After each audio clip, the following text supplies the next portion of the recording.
मैं आज रविवार के आत्मिक संदेश में मनन के लिए आपको आमंत्रित करता हूँ। आइए हम मिलकर आज इस रविवार के दिन परमेश्वर के वचन पर आत्मिक चिंतन करें। आइए दुआ करें कि परमेश्वर आज इस रविवार के दिन भी अपने पवित्र वचन से हमारे अंधियारे मन को प्रकाशित करें।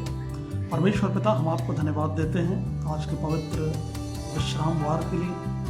प्रभु, आप हमसे बात करें, अपनी इच्छा को अपने वचन के माध्यम से आप हमें बताएं। प्रभु, हम अपने जीवन की कमजोरियों को आपके वचन के प्रकाश में देख सकें और पश्चाताप करके उनको अपने जीवन से दूर करें और आपकी सिद्धता में बढ़ते चले जाएं। हम सबको आप आशीषित करें। प्रिय परमेश्वर, पिता पुत्र पवित्र आत्मा के नाम से मांगते हैं, आमीन। आज मैं आपको स्पिरिचुअल डिसर्नमेंट और लीडरशिप के विषय में प्रभु यीशु मसीह की बातों में से लेकर के कुछ वचन मैं देना चाहता हूं। स्पिरिचुअल डिसर्नमेंट की जब हम बात करते हैं तो इसको आत्मिक परख कहा जाता है। आत्मिकता से हम इसे जोड़ सकते हैं। और जब लीडरशिप की बात आती है तो एक ऐसा व्यक्ति जो दूसरों की अगुवाई करता है। कहीं ना कहीं आप और मैं अपने जीवन के दायरे के कुछ ना कुछ पहलुओं में आप और मैं लीडर हैं। बहुत बार हमको ऐसा लगता है कि लीडर का मतलब वही होता है जिसके पास बड़ा पद है, लेकिन ऐसा नहीं है। लीडर वो हर एक व्यक्ति है, क्योंकि आप अपने जीवन से एक छाप आप छोड़ जाते हैं, वो आपके लीडरशिप को बताता है। राइट, चलिए हम प्रभु यीशु मसीह के जो कहे गए वचन है उसको लेकर के हम लोग आज आत्मिक मनन में हम बढ़ेंगे। लूका रचित सुसमाचार उसका 6वां अध्याय और पद 39 से लेकर के हम लोग मनन करेंगे आज 42 पद तक। ठीक है, from versus 39 to 42। That would be the scripture portion in which we are going to meditate, or we are going to reflect, or we are going to have a discourse on it, right? फिर उसने उनसे एक दृष्टांत कहा, क्या अंधा अंधे को मार्ग बता सकता है? क्या दोनों गड्ढे में नहीं गिरेंगे? एक बार फिर से मैं पढ़ूंगा, सुनिए ध्यान करो। फिर उसने उनसे एक दृष्टांत कहा, क्या अंधा अंधे को मार्ग बता सकता है? क्या दोनों गड्ढे में न गिरेंगे? ये प्रभु यीशु मसीह के वचन है। पता है, Lord Jesus Christ was known as the master teacher on the planet of earth. प्रभु यीशु मसीह पूरे धरती पर एक मास्टर टीचर के रूप में अपनी शिक्षाओं के लिए वो जाने जाते हैं। पता है, और यहाँ पर वो दृष्टांत में बातें करते थे। दृष्टांत जिसको अपन पैराबल बोलते हैं। पैराबल एक ऐसा माध्यम था शिक्षा देने का जिसके द्वारा उन आत्मिक रहस्यों को, आत्मिक सच्चाइयों को उजागर करके उसको सामने पेश किया जाता था, ताकि लोग जो है सच्चाइयों को समझ सके। और प्रभु यीशु मसीह ने जो भी चीज़ों को उन्होंने डिसर्न किया लोगों के जीवन में, जब उन्होंने देखा तो उनको देख करके भी उन सच्चाइयों को बयान करने के लिए, उनको सुधारने के लिए उन्होंने शिक्षा उन्होंने दी थी। तो ये जो कॉन्टेक्स्ट जो है, प्रभु यीशु मसीह फरीसी और शास्त्रियों से बात कर रहे थे और साथ ही साथ अपने चेलों से बात कर रहे थे, क्योंकि वो चेले थे जिनको एक बड़े लीडर के रूप में उनको तैयार उनको करना था उनको। करेक्ट, तो ये जो उनका स्टेटमेंट था, फिर उसने दृष्टांत में कहा लिखा है। राइट, पैराबल में उसने बात किया। तो दृष्टांत में जो उनकी बातें थी, उन्होंने कहा कि लिखा है यहाँ पर कि क्या अंधा अंधे को मार्ग दिखा सकता है? ठीक है, यहाँ पर जब अंधे की बात आती है, एक ब्लाइंड मैन, ठीक है, तो blind man those who lake spiritual insight and understanding. अंधा, प्रभु यीशु मसीह ने उनको कहा, ऐसे लोगों को कहा जिनके जीवन में आत्मिक जो ज्ञान है उसकी कमी होती है और साथ ही साथ आत्मिक समझ की कमी होती है। ऐसे लोगों को प्रभु ने अंधा यहां पर कहा है। ठीक है, तो डेफिनेटली जिन लोगों का परमेश्वर के साथ संबंध नहीं है, जो बाइबल नहीं पढ़ते हैं, प्रार्थना नहीं करते हैं, परमेश्वर के वचन का ज्ञान नहीं रखते हैं, वो निश्चित तौर पर वो आत्मिक रूप से अंधे ही तो होंगे। करेक्ट, तो प्रभु यीशु मसीह ने कहा कि क्या एक अंधा अंधे को मार्ग दिखा सकता है? तो डेफिनेटली उसका आंसर है कि नहीं दिखा सकता, क्योंकि वो खुद अंधा है, तो क्या वो रास्ता दिखाएगा? उसको खुद आत्मिक ज्ञान नहीं है, आत्मिक परख नहीं है, आत्मिक बातों की समझ नहीं है, तो वो कैसे वो लीडरशिप वो दे सकता है? क्या दोनों गड्ढे में ना गिरेंगे? पिट की अगर हम बात करें, गड्ढे की बात करें, तो उन दिनों में इजराइल के वहां पर जो भूमि की अगर हम बात करें तो वहां की जमीन में बहुत सारे गड्ढे, उतार चढ़ाव इधर उधर हुआ करते थे, और जो गड्ढे में गिर गया तो समझो खत्म है। तो प्रभु यीशु मसीह ने इसीलिए उन चीजों को सहारा लिया जो लोग देखते थे और जानते थे, उन चीजों से जो फेमिलियर थे। इसलिए उसने कहा कि अगर अंधा अंधों को मार्ग दिखाएगा तो क्या दोनों गड्ढे में ना गिरेंगे? ठीक है, तो गड्ढा जो है वो डेंजरस को बताता है, राइट? एक ऐसे रिजल्ट को बताता है, it result the following blind leader. ठीक है, अगर हम अंधे आत्मिक अगुओं के निर्देश के अनुसार अगर हम जिएंगे तो निश्चित तौर पर हम लोग गड्ढे में हम लोग गिर जाएंगे। एक ऐसा लीडर जो अनइन्फॉर्म्ड है, जिसको जानकारी नहीं है, वो क्या वो अगुवाई करेगा? है ना? अगर ऐसे लोगों के पीछे अगर हमने चलना अगर शुरू कर दिया, या अगर ऐसे लोगों के पीछे चलते हैं, तो हम सावधान हो जाएं, क्योंकि वो तो गड्ढे में गिरने ही वाला है। कहीं आप और मैं भी उनकी शिक्षाओं का अनुसरण करके ऐसे जो अपने शरीर में जो जीने वाले लोग हैं, जो शरीर की अभिलाषाओं को पूरी करने वाले लोग हैं, जो केवल संसार और संसार के सुखों के लिए जो जीवन जीते हैं, अगर ऐसे लोगों की शिक्षा का अगर पालन हम करेंगे और ऐसे लोगों को अपना रोल मॉडल बनाएंगे, जिनको प्रभु यीशु मसीह ने आत्मिक अंधा कहा है, तो क्या आप और मैं भी उनके साथ उस गड्ढे में न गिर जाएंगे? प्रभु यीशु मसीह अपने चेलों को वार्निंग दे रहे थे, चेतावनी दे रहे थे कि ऐसे अगुओं से सावधान रहना, और दूसरे शब्दों में वो ये भी बता रहे थे कि जब लीडरशिप दोगे, जब तुम अगुवाई करोगे, तो तुमको आत्मिक रूप से तुमको ज्ञान होना चाहिए, स्क्रिप्चर का नॉलेज होना चाहिए, वचन का ज्ञान होना चाहिए, और आत्मा की परख होनी चाहिए, और इन्फॉर्म्ड होना चाहिए।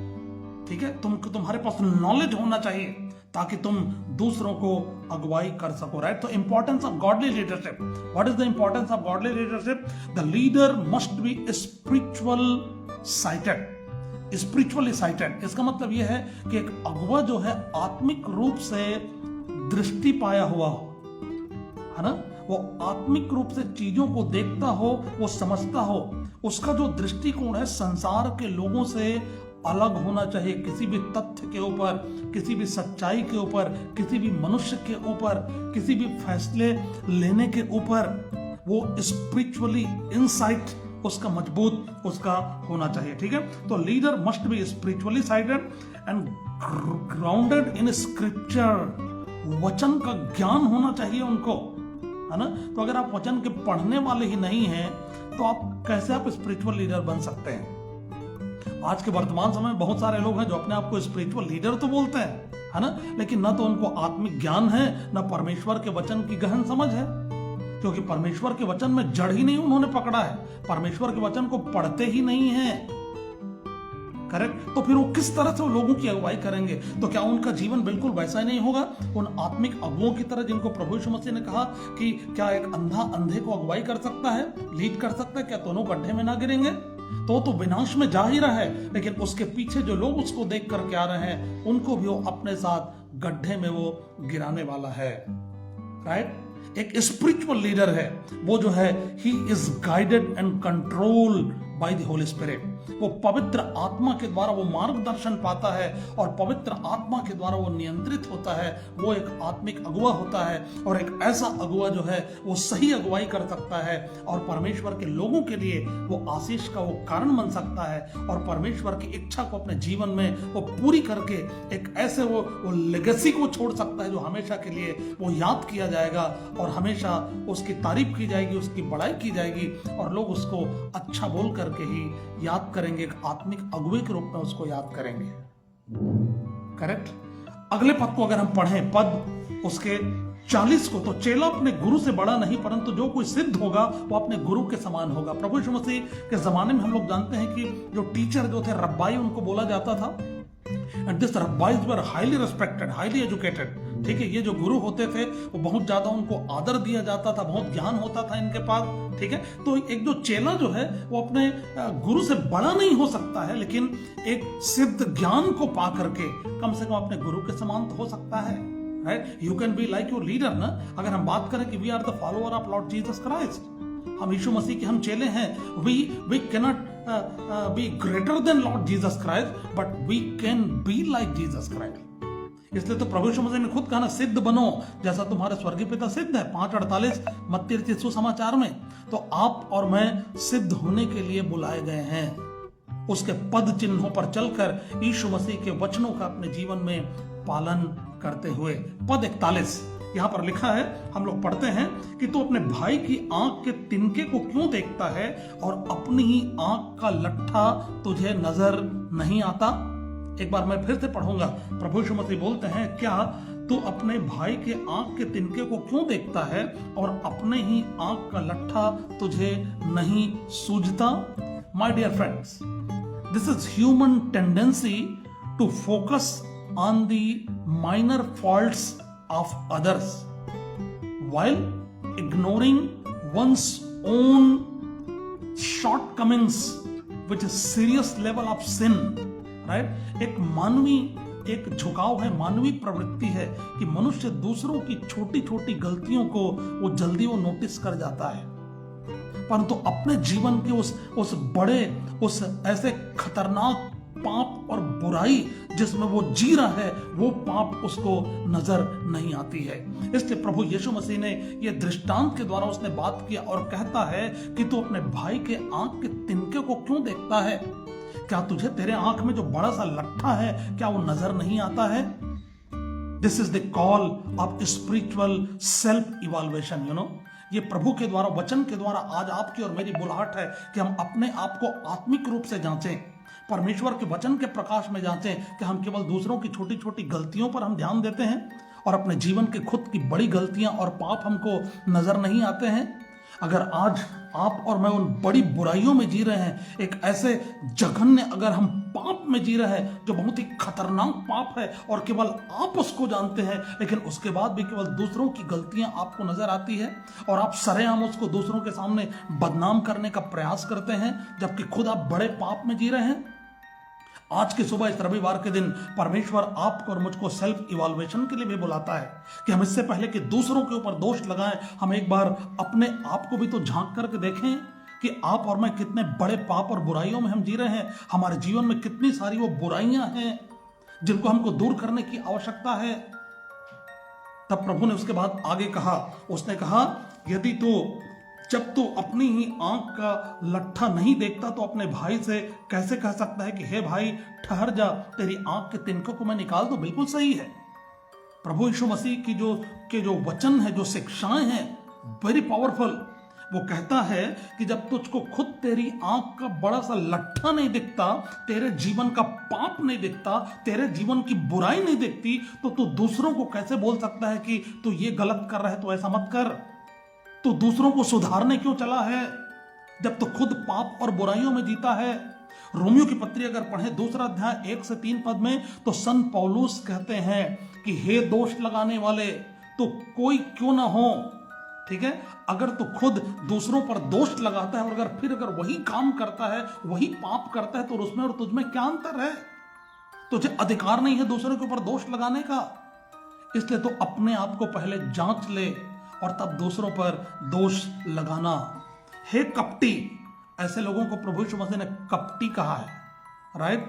पहले अपनी आंख से लट्ठा निकाल, तब जो तिनका तेरे भाई की आंख में है उसे भली भांति देखकर निकाल सकेगा.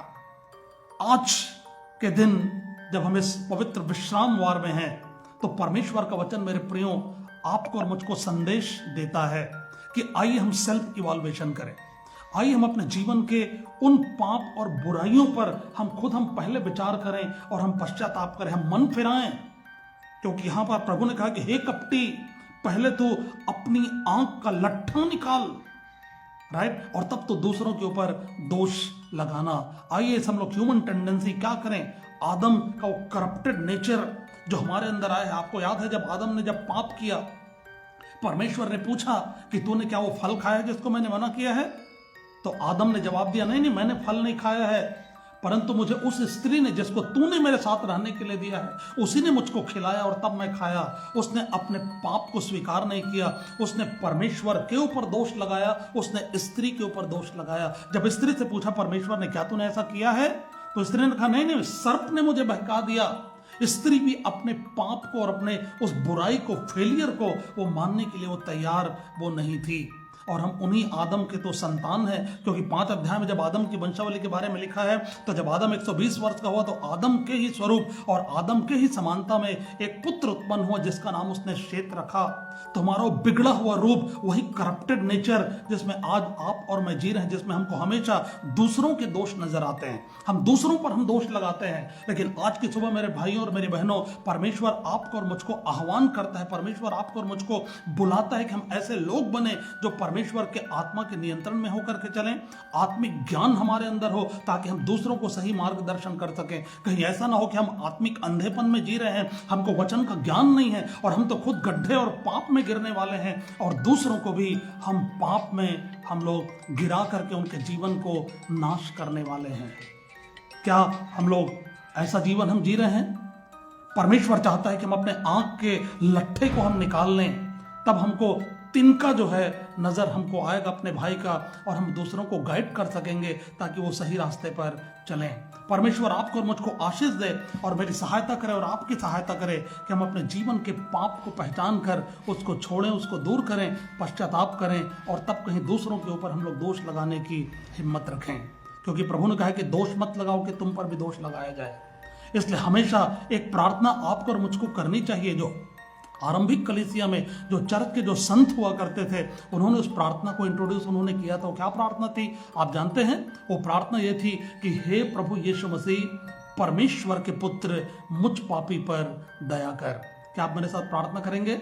हे प्रभु यीशु मसीह, परमेश्वर के पुत्र, मुझ पापी पर दया कर। आपको और मुझको परमेश्वर की दया की जरूरत है मेरे प्रियो, उसके आत्मा के मार्गदर्शन की जरूरत है ताकि हम एक आत्मिक जीवन हम जी सकें, दूसरों पर हम दोष हम ना लगाएं, अपने आप को हम जांचें और अपने प्रभु के जैसा हम लोग बनने का प्रयास करें, हम अपने गुरु के समान सिद्ध बनने का प्रयास करें। परमेश्वर आप सबको आज के वचन के द्वारा बहुत आयत से आशीष दे। Have a blessed Sunday. May God bless each one of you. Have a good day. Bless you all.